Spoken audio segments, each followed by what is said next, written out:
Steve Rhodes, who's in charge of our integrated machining program here at CVCC, did a phenomenal job with his students creating this medallion for us. And I thought it was noble because that was during the time of segregation, and I thought it'd be cool to make something to commemorate those guys. I'm so excited about the quality of the product and the fact that it is a one-of-a-kind thing that our students and our faculty worked on.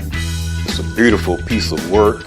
The medallion expressed that we will really appreciate it. The Stanley Black & Decker Week of Service is an outstanding opportunity for our students to apply their skills and give back to the community.